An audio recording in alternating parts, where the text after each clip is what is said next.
Well, hey there. Once again, you found yourself to the Week Unspun, our weekly live look at the world through the eyes of the PR professional. PR professionals from around the world. I'm David Gallagher, your designated Texan in England. Of course. And I'm Doug Downs somewhere in Western Canada.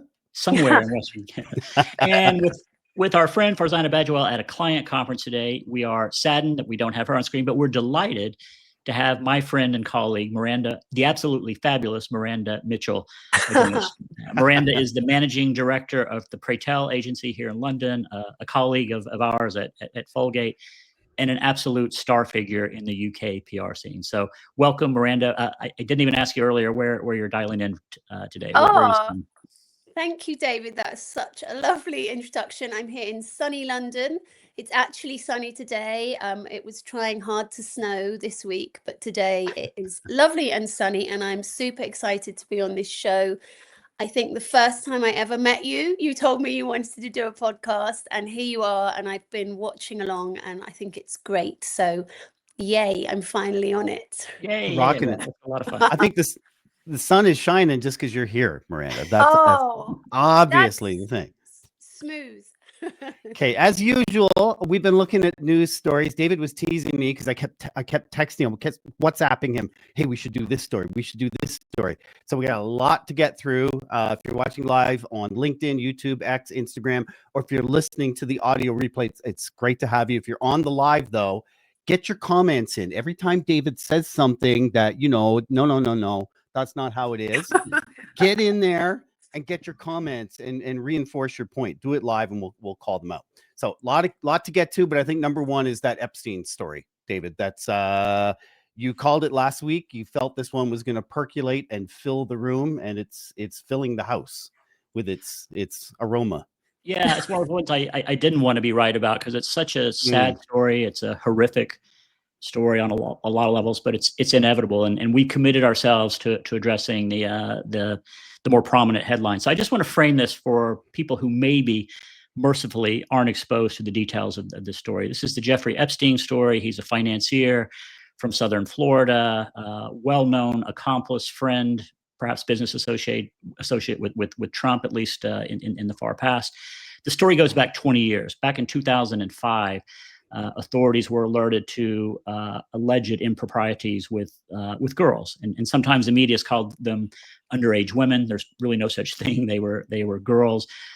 He dodged some. I think I got the timeline right. He dodged some local charges, state charges. Ended up doing some time in 2008 on it's not really house arrest, but sort of a work release program. A lot of people thought it was a sweetheart deal.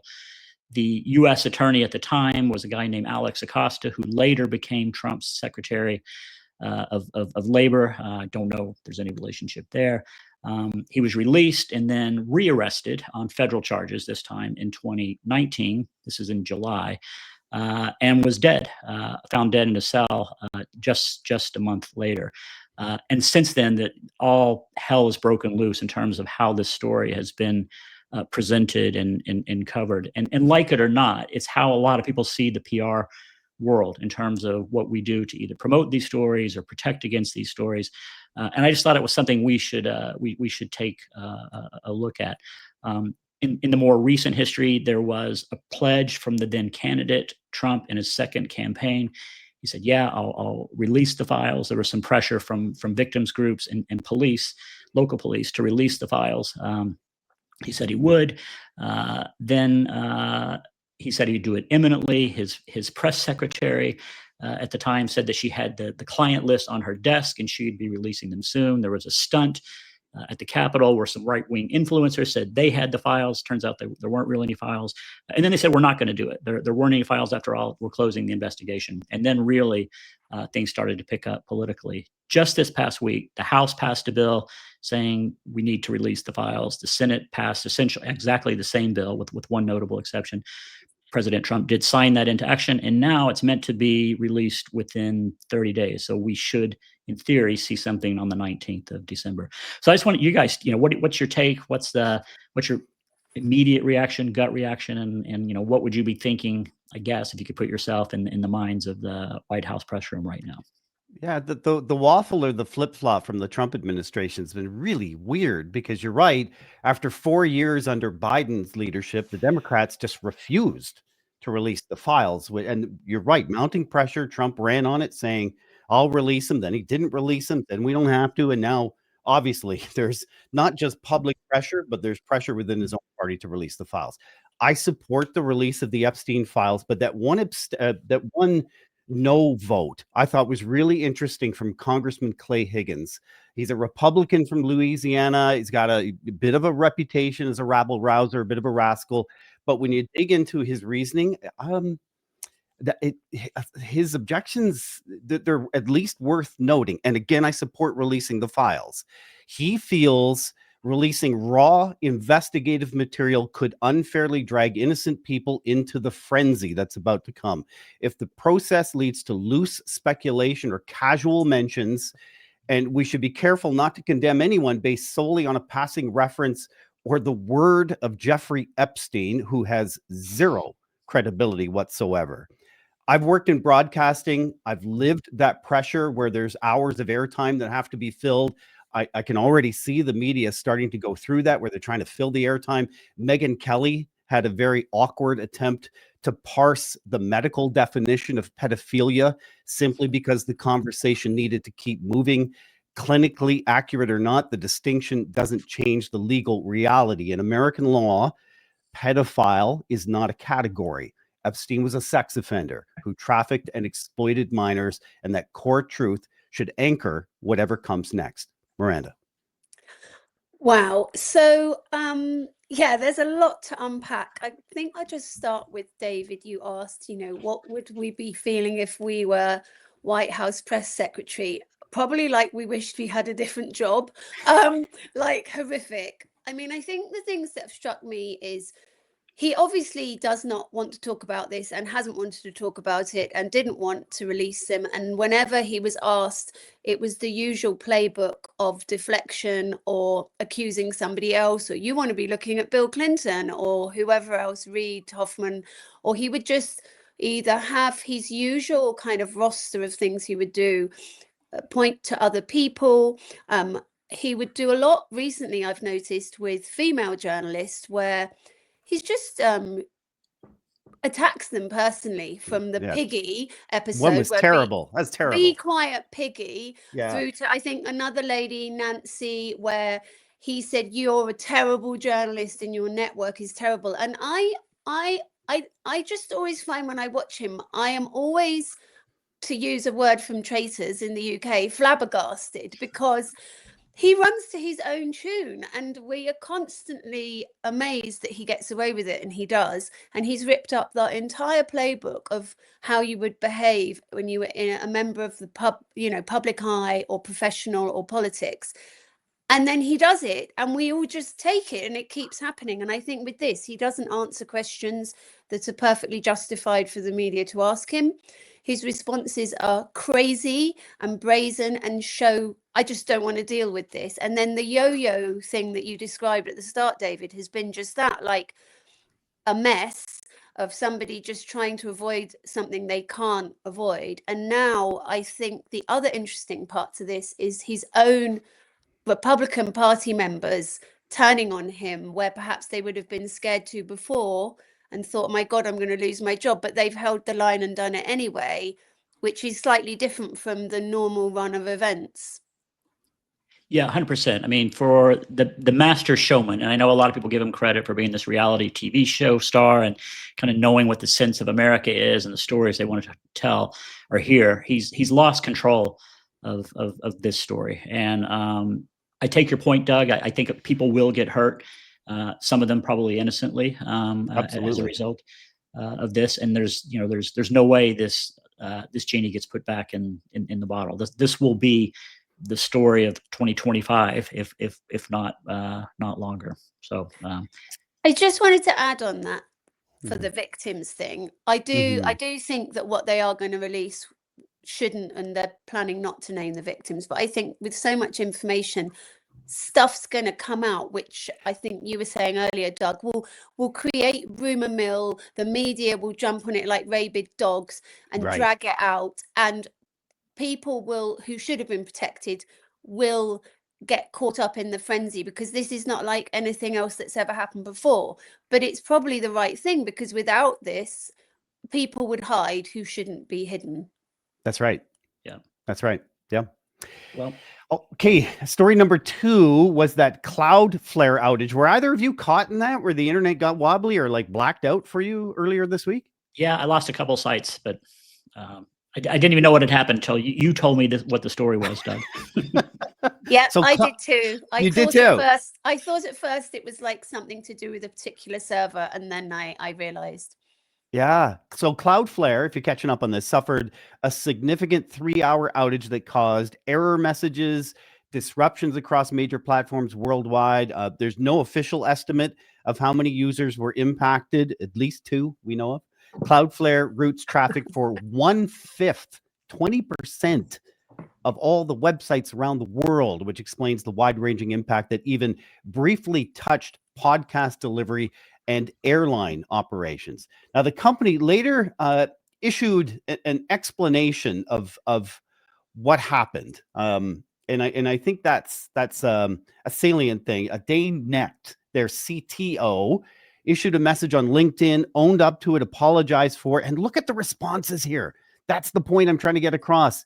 When you're that quick and that transparent with a good tone to a bad story, nothing but support from really his core audience, technical people online. And that's the item that I wanted to bring forward.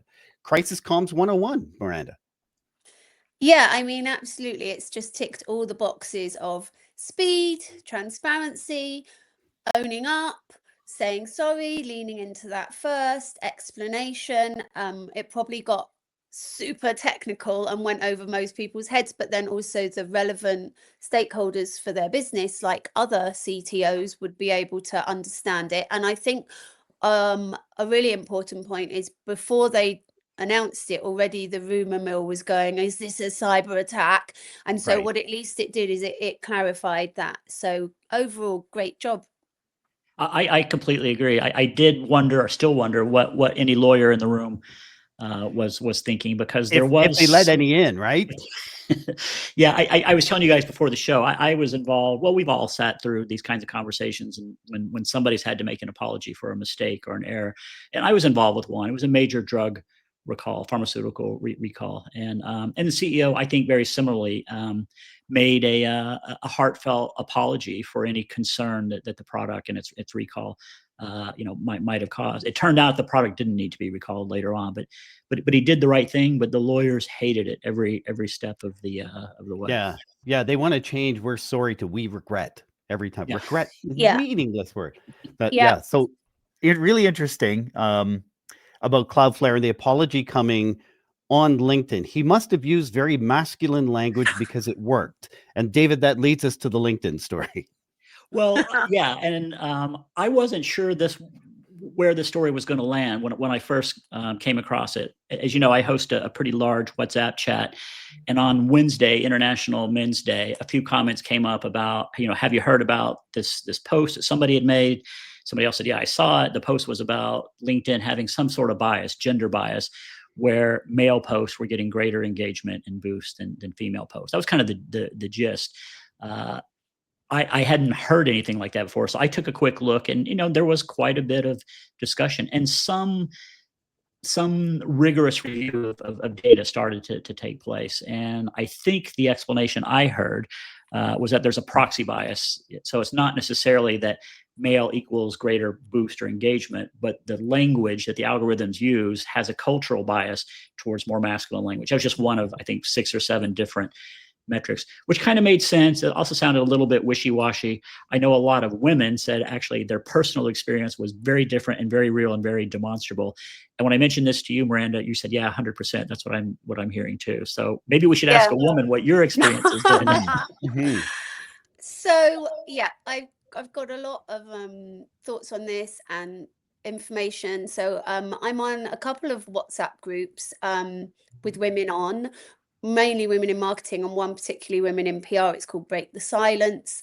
And that incredible group of women were really leaning into this, and several of them posted about it and also did the experiment themselves of changing their gender on LinkedIn in the settings to masculine. Some went as far as changing their name, using AI to generate a photo of themselves that looked a bit like themselves but made them male. But the net was everybody saw an upward curve, bang, like that on all their posts. Now, of course, this is super anecdotal, right? Because there are loads of ways you could break down and attack and invalidate this and go, well, you were making changes to your picture, to your settings, and every time that happens, a change creates an uptick. Maybe, you know, the language in the post you were making was something that was a trending topic, blah, blah, blah. So we know all this. We know it needs to be robust and looked at in a robust way with controls. But there are a couple of articles written, which I think you were alluding to, David. A guy, Martin Redstone, really interesting. He looked into it deeply, he unpacked it, and he found it's valid. Nobody is saying there's a secret bit of code that says downgrade content from women. It's much more complicated than that.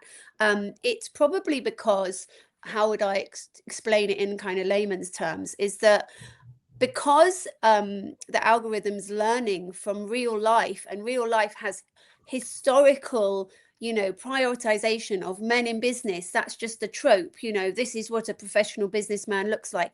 This is what good business language is. So it's kind of very masculine language, and all those things. And so actually it's filtering through everything based on stuff it's learned about the world at large, systemically, socially, that's out there. And so which is more insidious, right? I mean, it's you can't just reverse a little bit of code.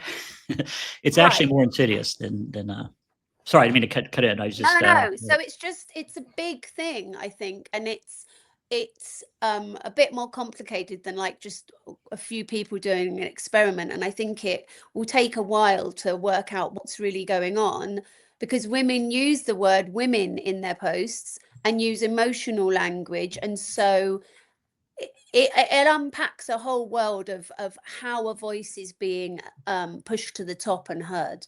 Yeah, we were saying, you know, what action would LinkedIn be expected to take? There are legal ramifications to this, right? I mean, under at least data law here and in Europe. Did you read anything further on that? I have to admit, I don't know much about that, but I thought it might be something that would get somebody's attention at LinkedIn HQ. I think a few people from LinkedIn have tried to respond. I read something where somebody had a dialogue and then they wrote up the dialogue, and that was mostly saying, you know, this isn't purposeful. This is how the platform works. And there are some people that know how to optimize every post and what it does and doesn't reward, and some people that don't. I think you're right. Under UK and EU law, there are a couple of buckets for discrimination in different forms, which this could sit under. But yeah, I guess the end point is it's probably not them as a platform. It's a reflection of something going on in the world at large. Yeah.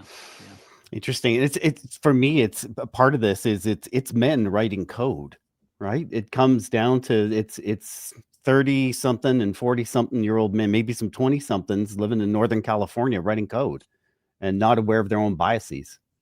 Yep. Yeah. Well, we could spend more time on that, but I do want to move on to this is going to come to you, Miranda, but I'll set this up a little differently because I was inspired by a podcast that Doug and Farzana do, the Stories and Strategies podcast. And you had a great conversation with Nick Usborne, I believe, in Montreal. And he's got his own great story to tell. He's a digital storyteller and kind of a guru on all things related to tech and comms. And he made some comments about how, I think he called it brand drift, and how when we sort of regress to the mean when we use large language models. So Doug, I just wanted to give you a chance to comment on that, but I also want to zoom back out and I'll come to you with a specific question about how you're looking at AI at Pray Tell, Amanda. But yeah, so real quick, and it sort of builds off of the LinkedIn story we just talked about. It's where, I mean, we're all using AI, and AI is learning our language, right? I use ChatGPT, I use Claude. I don't dip into Gemini as much, and I probably should. That's on the to-do list. And I know the algorithm's trying to understand how I like to phrase things, or how different clients like to phrase things, which we're informing it about. But the truth is, I'm letting AI write things for me, and a lot of us are. So the idea of brand drift is, well, the AI is changing your voice, and you don't even know it. Miranda, that's an issue. So yeah, I think brand drift is defined exactly as you say. It's where, you know, even on Google, they're creating an aggregated answer, and they may have scraped something that's out of date.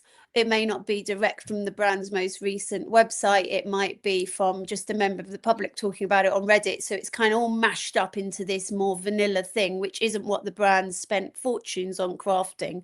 So that's right. But I think, you know, when it comes to agencies, I think AI impacts and will be leveraged in quite different ways depending on your discipline. And PR is quite different to perhaps advertising and paid media agencies, because I think how our output shows up in the world is different. I mean, I could go on, but I don't want to just talk at you. What do you think, David? Well, I went to 2 talks, or one I went to, one I dialed into, but one was from an AI entrepreneur, and his view was that literally that AI will kill agencies. That in a few years there just won't be any reason for agencies to exist anywhere near in the number or size that they are right now. So he saw it as an extinction event. That's the word he used for agencies. Ooh. But I probably dialed into 10 other talks, one last week, about how actually, especially with GEO and the importance put on earned media, that AI will save PR businesses. And as we get to writing for the algorithms, it'll actually move PR up the value chain. And I just have to believe the truth is probably somewhere in between. I agree. Yeah, so I think that's it. Like, you know, where I was going to go with how does it work and what's the impact going to be on different types of marketing service agencies. I think for PR, it's a great thing in a way. It vindicates some of what we've always done and where we've been bottom of the food chain.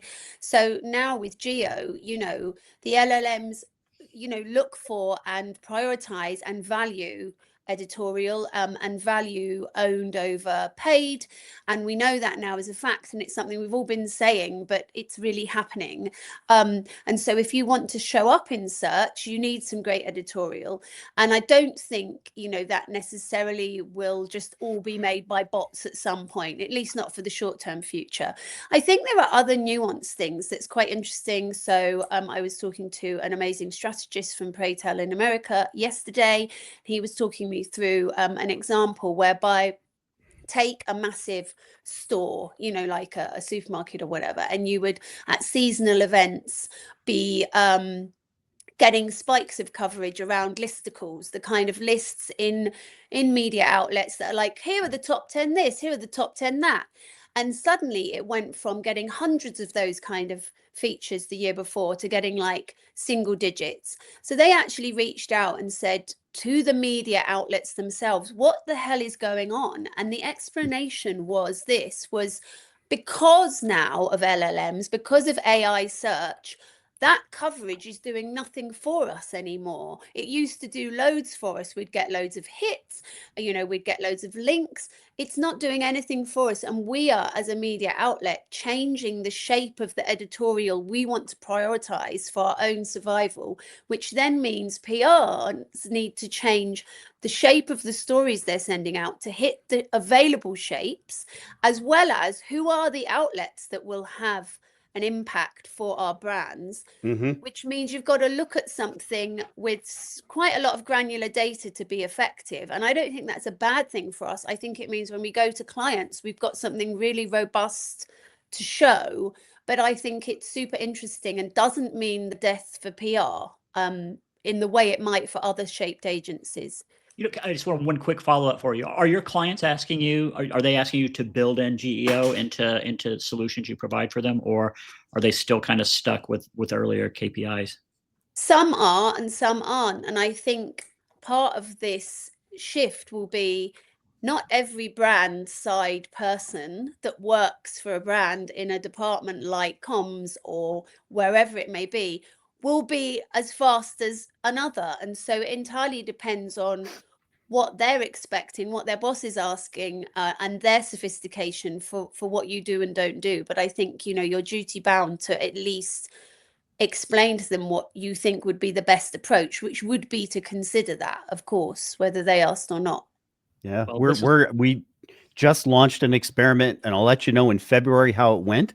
Where the whole attempt is to come up better in Gemini and ChatGPT.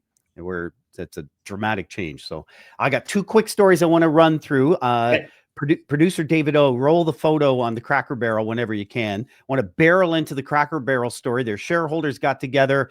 And remember that fiasco where they changed the logo for Cracker Barrel? They got rid of Uncle Herschel, and that drove their main customer base throughout the southern U.S. absolutely nuts. They brought Uncle Herschel back in.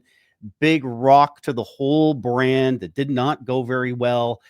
So they got together as shareholders and were deciding who on the board are we going to keep and who are they going to turf. And the result is CEO Julie Fells-Massino keeps her job. Although she ticked off a lot of the customer base, she keeps her job. There was one board member who was turfed over this, and the share price is still down more than 50% this year. This is the crisis that really took a bite out of Cracker Barrel, and it has not gone away. So I don't know if either of you want to chip in on that. This was a logo thing, not so much a brand thing. Well, it was bigger than the logo, actually. I did dig into this a little bit. It was a complete rebuild. Interior of the stores were changed. Maybe some adjustments to the menu. I'm not sure about that. And then the logo was the more prominent feature. And I think the reason given at the time was not out of concern of being woke or anything. It was realizing that their demographics were shifting. You know, the average customer was getting pretty old, and they needed to kind of move into a different demographic with a different look and feel and brand. And we've all been in conversations where somebody said we got to change the brand for that. They clearly didn't anticipate the backlash, whether that was bot fueled or earnest or both. It's had a material impact. So it almost doesn't matter at this stage. So a lesson learned, I guess, is maybe a little more due diligence with your current users, not your expected users. Have you ever been to a Cracker Barrel, Doug or Miranda? I have. Yeah. Okay. Enjoyed it. Have not been back since. So it's pretty good for breakfast. We'll go there someday, Miranda. Next time when we're both in the U.S., I'll take you to Cracker Barrel. Great. Sounds good.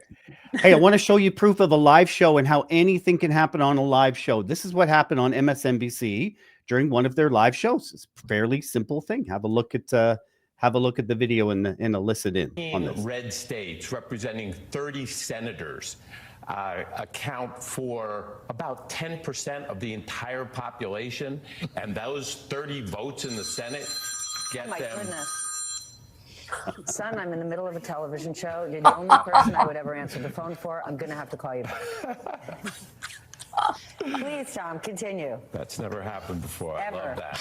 I love that. Sign of a professional, though, when you're handling it well, and I could not help but but include this video just for fun, right? To remind us all of what can happen. How do democracies respond to those scandals?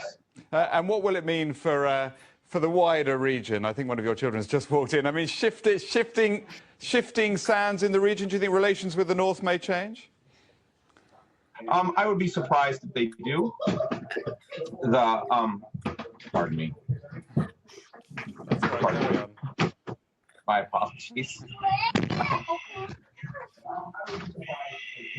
What's this going to mean for the region? My apologies.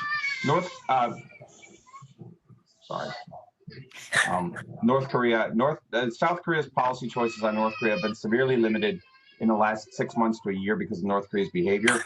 Most recently, the use of VX gas in the airport. Anything can happen on a live show. Anything. Miranda, you were for live. You were amazing. I really appreciate being on the show today. I love that clip. It always makes me howl with laughter.